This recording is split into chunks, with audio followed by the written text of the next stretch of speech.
ઉપર તો ભગવાન જ છે. આજે કાલ ભગવાન સાથે જોડવા વાળા વચ્ચે વાળા હોય ને એ ભગવાનને હટાવી દે, પોતા સાથે જોડવાનું કામ કરે. સમજો વાતને. ભગવાન સાથે જોડે એ સાચો ગુરુ, એ ધર્મજ્ઞ જે ભગવાન સાથે જોડે. અત્યારે ઊંધું થાય, ભગવાનને સાઈડ કરી નાખે છે, પોતા સાથે જોડવાનું કામ કરે. એવું ન થવું જોઈએ. અને જ્યાં થાય ત્યાં વિરોધ પણ કરવો જોઈએ. કડવું છે પણ સત્ય છે. આજ આપણે ભગવાન, અને માફ કરજો, તમારો મારો બધાનો વાંક છે.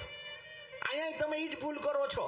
અમે તો જોતા હોઈએ કે અહીંયા બધા સ્ટેજ ઉપર ચડે ને એટલે એક સીધે સીધા અહીંયા આવે, સીધો હરખ અહીંયા આવીને આમ પગે લાગે, મારા વાલા, મારી બહેનો, મારા ભાઈઓ, તમને હાથ જોડીને વિનંતી કરું, અમે કાંઈ નથી, તમારા જેવા માણા છીએ. તમારે અહીંયા આવી અમને પગે નહીં લાગવાનો. અમે આગળ ભગવાનને રાખ્યા છે ને, પેલા એને પગે લાગો, આને પગે લાગો. આમાંથી આના હિસાબે જ અમે છીએ. અને તમે એટલે અમને પગે લાગો, એટલે પણ કહી કે અમે આગળ ભગવાનને રાખ્યા છે ને, એટલે લોકો આવી નમન કરે. અને જો તમારે એમ લાગે કોક સમાજ મને પગે લાગે, તો તમે તમારી આગળ ભગવાન રાખો. તમે તમારા દરેક કામમાં આગળ ભગવાન રાખો, લોકો તમને પ્રણામ કરશે. તો યાદ રાખો, અહીંયા આવીને ભૂલ ન કરીએ. પેલા આગળ ભગવાન છે, એ ભૂલી કેમ જાય છીએ આપણે? અહીંયા ભગવાન છે, પેલા અહીંયા નમસ્કાર હોય. આ છે તો અમે છીએ, આ નથી તમે કાંઈ નથી. આ તમે બેઠા છો ને હારું હારું બોલી એટલે નથી, આ આગળ છે એટલે, આમાંથી બોલી છે એટલે. ધ્યાન રાખવું. આજકાલ છાપામાં કેટલું બધું આવે છે. પેલા ગુરુ મહારાજ એટલો માને કારણ કે ઓલા ફોલોવર્સ વાળા ગુરુજી હોય એટલે એટલું માને, અહીંયા કંઠી બાંધે, ત્યાં જાય ને એના ગુરુ મંત્ર લે.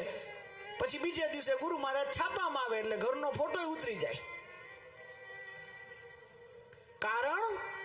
કારણ એક છે કે કેવલમ બહારની ચકાચોન જાણી અને આપણે ગુરુ બનાવ્યા છે. એવી રીતે નહીં બનાવવાના.